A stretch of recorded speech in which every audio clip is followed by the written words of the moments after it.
पहला फॉर्मूला है charge on the body is always equal to n e where N is number of electrons and E is 1.6 into 10⁻⁹ coulomb which is electronic charge and linear charge density formula is lambda equal Q upon L और इसकी unit होगी coulomb per metre. Surface charge density का formula है sigma equal Q upon A, इसकी unit होगी coulomb per metre square. Volume charge density का formula है rho equal Q upon V, इसकी यूनिट होगी coulomb per metre cube. Coulomb's law का formula होता है F equal to K Q1 Q2 upon R square, उसकी vector form होती है F12 vector equal to minus F21 vector. Next K की value जो होती है 1/4 एप्सिलॉन नॉट होती है और एयर के लिए इसकी वैल्यू आती है 9 × 10⁹ न्यूटन मीटर स्क्वायर पर कूलम स्क्वायर और एप्सिलॉन नॉट को बोलते हैं हम परमिटिविटी ऑफ फ्री स्पेस और इसकी वैल्यू होती है 8.854 × 10⁻12 पर न्यूटन कूलम स्क्वायर पर मीटर स्क्वायर। डाइलेक्ट्रिक कांस्टेंट को हम रिलेटिव परमिटिविटी बोलते हैं और ई आर और के से दोनों से डिनोट करते हैं और इसकी जो फॉर्मूला होते हैं वो 5 हैं, वो है force in vacuum upon force in medium equal to permittivity of medium upon permittivity of free space और equal to electric field in vacuum upon electric field in medium equal to होगा electric potential in free space upon electric field in medium और capacitance in medium upon capacitance in free space. ठीक है, और water के लिए के की value आती है 80 एंड कंडक्टर के लिए के इक्वल टू इन्फिनिटी और एयर के लिए के इक्वल टू 1 आता है और के की यूनिट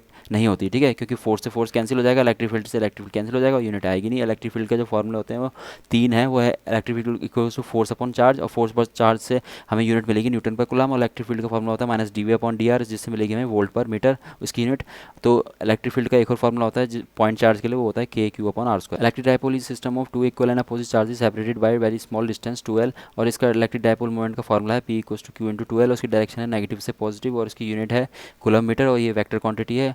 अब हम देखेंगे डेरिवेशन। फर्स्ट डेरिवेशन है electric field due to dipole on axial line. Axial line में जो इसका फॉर्मूला आता है 2pr upon 4πε0 r square minus l square का होल स्क्वायर और इसकी जो डायरेक्शन होती है वो p की डायरेक्शन के साथ होती है, मतलब p और e की डायरेक्शन सेम होती है, इसलिए हमने प्लस साइन लगाया। और शॉर्ट डायपोल के लिए हम l को 0 ले लेंगे और हमें मिलेगा 2p अपॉन 4πε0 r क्यूब और जब e वर्सेस r ग्राफ बनाएंगे तो ऐसा बनेगा।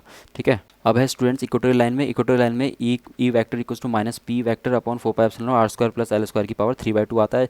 माइनस इसलिए लगाया क्योंकि ई और पी की डायरेक्शन अपोजिट है। अगर हम शॉर्ट डायपोल के लिए देखें तो l 0 रख दो, दोबारा से E equal to P upon 4πε0 r cube आएगा और डायग्राम ई वर्सेज आर का सेम बनेगा। ठीक है, अब शॉर्ट डायपोल के अगर देखो तुम तो E axial equal to 2 into E equatorial आएगा। ठीक है, E equatorial upon E axial पूछेगा तो 1/2 लिख देना, E axial upon E equatorial पूछेगा तो 2/1 आएगा। और torque on produced on electric dipole place in uniform electric field का जो फॉर्मूला आता है इसका भी डेरिवेशन है और इसका फॉर्मूला आता है पी साइन थीटा और मैक्सिमम होगा 90 डिग्री पे, मिनिमम होगा 0 डिग्री पे। नेक्स्ट टॉपिक है electric flux. Electric flux is the number of electric field lines passing normally to the surface. ठीक है, जितनी number of electric lines pass हो रही है नॉर्मली वो उसको बोलते हैं इलेक्ट्रिक फ्लक्स। उसका फॉर्मूला होता है E dot A E A cos theta और थीटा जो होता है angle between area vector and electric field और फ्लक्स मैक्सिमम होगा थीटा 0 डिग्री पर और मिनिमम होगा थीटा इक्वल टू 90 डिग्री पर। स्केलर ये है स्केलर क्वांटिटी और इसकी यूनिट होगी newton per coulomb metre square. और गॉस थ्योरम जो होती है वो होता है flux equals to net charge upon epsilon nought. ठीक है, नेट चार्ज 0 भी आ सकता है और नेगेटिव भी आ सकता है। ठीक है, और इसका डेरिवेशन है, डेरिवेशन भी कर लेना। नेक्स्ट है एप्लीकेशन ऑफ गॉस थ्योरम। पहली एप्लीकेशन है कूलम्स लॉ को प्रूव करना गॉस थ्योरम से, तो इसका डेरिवेशन होगा, इसको कर लेना। और electric field due to infinite charge wire है,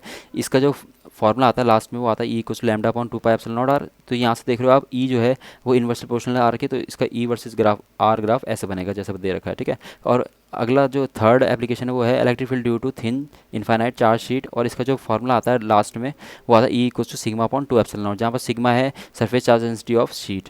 ठीक है, और इसका जब ई वर्सेस आर ग्राफ बनाएंगे तो क्या आएगा, कांस्टेंट आएगा। और थिक शीट के लिए होता है सिग्मा अपॉन एप्सिलॉन। ठीक है, ये याद रखना। लास्ट एप्लीकेशन है electric field due to spherical shell. Inside 0 आता है और सरफेस पे K Q upon capital R square और आउटसाइड आता है K Q upon small R square. ठीक है, अब हम ई वर्सेस आर ग्राफ बनाएंगे इसका, तो कैपिटल आर तक 0 रहेगा इलेक्ट्रिक फील्ड, फिर आर कैपिटल आर में मैक्सिमम हो जाएगा, फिर क्या होगा, डिक्रीज हो जाएगा। ठीक है, अब ये फर्स्ट चैप्टर का माइंड मैप है स्टूडेंट्स और जहाँ पर रेड डॉट आपको दिख रहा है वहाँ उस फॉर्मूले का डेरिवेशन आपको पढ़ लेना है। ठीक है, ओके, थैंक यू स्टूडेंट्स।